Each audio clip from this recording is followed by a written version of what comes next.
Don't buy a new camera. I know that sounds crazy coming from someone who might look like a content creator, but hear me out. This entire video I'm filming on an iPhone 14 from 3 years ago. Not even the latest model. But how is the quality so good? Well, check this out. So this is my normal room lighting, and it's coming from the top, and it doesn't look too nice. And this is my own lighting setup that I created. Same camera, same angle, but completely different results. So here's what most creators don't understand. You're not one camera away from success. You're one lighting setup away from looking professional. Look, I've been a filmmaker for over 10 years, and I've helped over 40 social media channels to grow millions of views. And I can tell you right now that the difference between basic and professional content is not the camera, it's the lighting. So in the next 10 minutes, I'm going to show you why your current camera is probably already good enough, even if it's the one on your phone. The exact lighting principles that make content look expensive, how I built this exact filming setup you're seeing for under $400, and the biggest lighting mistakes that are stopping your social media from growing. By the end of this video, you'll never look at content creation the same way again, and you'll save thousands of dollars in the process. So if you've been thinking about upgrading your camera, just hold off for 10 minutes, because this might change everything. Let me ask you something. When you watch your favorite YouTuber, what is it that makes their content look professional? Is it the sharpness of the image? Is it the color accuracy or the megapixels that the camera has? Well, it's probably none of them, because most of these terms are flashed by marketing teams to get you to spend your full paycheck on a camera that you don't even know how to use. But here's something you do need to know. Most of what you think is camera quality is actually lighting quality. Let me prove it to you. I'm going to film the exact same shot with terrible lighting and then good lighting. So here's me with just overhead room lights. See if you can notice how my face looks flat and lifeless. There are harsh shadows under my eyes, and the background looks kind of dull and boring. And overall, it's not a very pleasing image, even though it's been filmed with the same camera you just saw, my phone. And now here's that same exact camera with proper lighting. Now you can see that my face has dimension and depth. The shadows are soft and flattering. The background has separation and interest, and everything looks kind of professional and clean. It even seems as though the quality is much better, right? Same iPhone 14, same angle. The only difference? Light. You see, I've analyzed thousands of viral videos, and here is what I found. The creators with the best looking content aren't using the most expensive cameras. They're using the best light. Your audience makes a judgment on your content quality in the first 3 seconds. Not 30 seconds, not after they have heard what you have to say. 3 seconds. That's it. And that 3-second judgment determines if they will essentially keep watching your video, or if they will trust your advice, if they will share your content, or even buy something from you. And I'm not making this up. There's actual psychology behind this. Our brains are wired to associate good lighting with professionalism, trustworthiness, and authority. But most importantly, quality. Think about it this way. When you walk into your local takeaway that has the simplest overhead, super bright light shining at you, what's your first impression? Versus when you decide to take your Tinder date on a fancy schmancy restaurant that has nice fireplace and warm table lights, and the whole place is made to attract you with visual lighting presence. Now the same thing goes for your video footage. I have actually had clients double their conversion rates by just improving their lighting, even with the same message and same offer as before. These clients now understand that better lighting equals more trust, which essentially equals more sales. However, most creators still think that they need better content to grow. But sometimes you just need better lighting to make your existing content look more trustworthy. Now, remember that lighting principle I mentioned? Well, here it is. Most creators light themselves like they are in an interrogation room, instead as if they were the star of their own show. They just slap on a ring light right in front of the camera, or even worse, film themselves in ugly room lights with no preparation at all.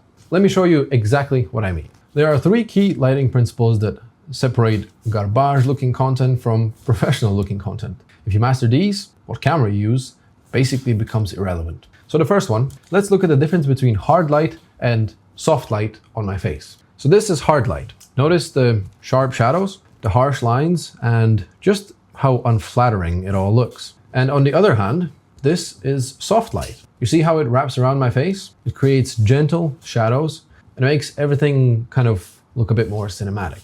So as you can see, soft light is your best friend because it's forgiving, it's flattering, and it makes everyone look better. Even makes your skin appear more smoother. So here's the second mistake I see most people make. They light themselves from directly in front, which basically creates this flat and boring lighting. You see how this looks? No dimension, no interest, and no depth. But watch what happens when I take that light and I angle it slightly to the side. Suddenly my face has dimension and there's that professional, clean look. So basically you want your main light source at about 45-degree angle from your face. 45 degrees is just right there. This basically creates what's called Rembrandt lighting, which is the gold standard for portrait lighting. Don't ask me how I know that. Now the third lighting principle is separating yourself from your background. So look, without separation, I blend into the background. Everything looks flat and two-dimensional. But now with proper separation, either through background lighting or shining a light at the back of my hair, the image has depth and looks much, much better. Remember that the whole point here is to make a two-dimensional screen appear as three-dimensional as possible. This is what makes your videos look kind of cinematic. And don't worry about having the perfect background. It's all about creating a visual separation between you and whatever is behind you. Now you might be thinking, this sounds expensive and complicated, but let me show you how simple this actually is. For example, this entire lighting setup that I'm using right now would have cost me around $350 to buy. And here's exactly what I'm using. So the first one is the key light. This is my main light source. It has a simple LED light with a softbox attachment. It's nothing fancy, but it gives me that soft directional light that we talked about. Just this alone is usually enough to get a visual going with pretty much any camera. You can get a decent one for around 150 bucks, or you can get more premium ones if you look around. Now, the second one is a fill light. This one fills in the shadows on the other side of my face. It's much smaller and a lot dimmer than my key light. It's just bright enough to add some detail to the shadow areas. Now, it's not 100% required, and you could just use a white card to bounce the light back from your key light, but it does help for consistently. 80 bucks. Then we have the background light. This is just a cheap Chinese light, which is aimed at the background, which can give some color and shape with these magnetic looking gobos. You can also aim this one at the back of your head from above to create separation from the background you can see over here. And I actually have two of these just because they came in a pair of two. And the last one is that one over there, which is basically just a regular lamp that was already here in this Airbnb. In film industry, they call it practical lights, and it just makes the whole image look much nicer. And then we have a few accessories like a light stand, tripod, or maybe even a bounce, but all of these are just extras. Just good light, the key light, is usually enough to make your videos have a lot more quality. So for people who like numbers, the total cost is roughly $350. However, I'm actually renting all of this for like 40 bucks a day. Just compare all of that to buying a new camera body, 2,000 bucks. That also needs a lens as well, add another $1,000. And then you're gonna need lights, because without them, your footage is garbage. Matter of fact, right now I just went and switched my camera to my $4,000 Sony camera so that you can see the difference with the terrible lighting. So this $40 rental will make a bigger difference on your content quality than a $4,000 camera upgrade. Plus, these lights will work with any camera, your phone, your DSLR, or even if you want with your webcam. It doesn't matter.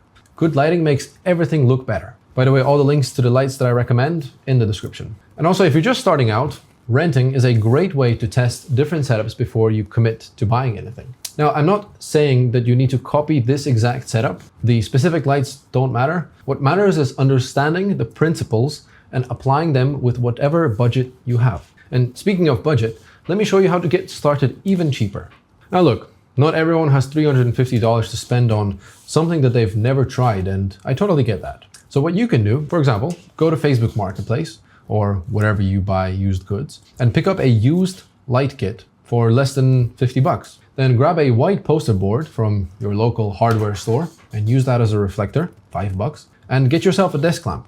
I'm sure you can find one somewhere. Even this basic setup follows our 3 principles. The simple light gives you soft directional light, even if it's not the sturdiest one in the world. The poster board fills in the shadows when you place it on the opposite side, and the correct positioning creates background separation.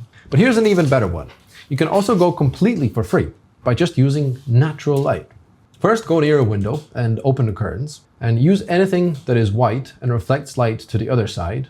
I used a towel just to show you. This way you're filling in the shadows with the bounce from the window. You can also place this room light right behind you and create this glowing effect that looks pretty cool. And look, that's already much better than those ugly overhead room lights we saw before. By the way, still filming with a phone. Natural window light is actually some of the best light that you can get. It's soft, it's free, and it's available to everyone.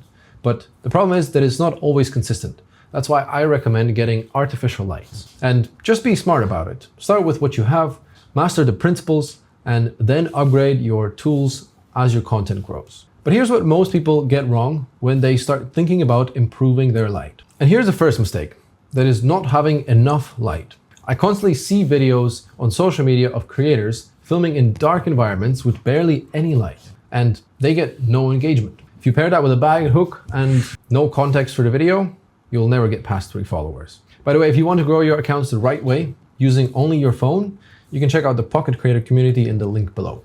But back to the light. Here's the thing.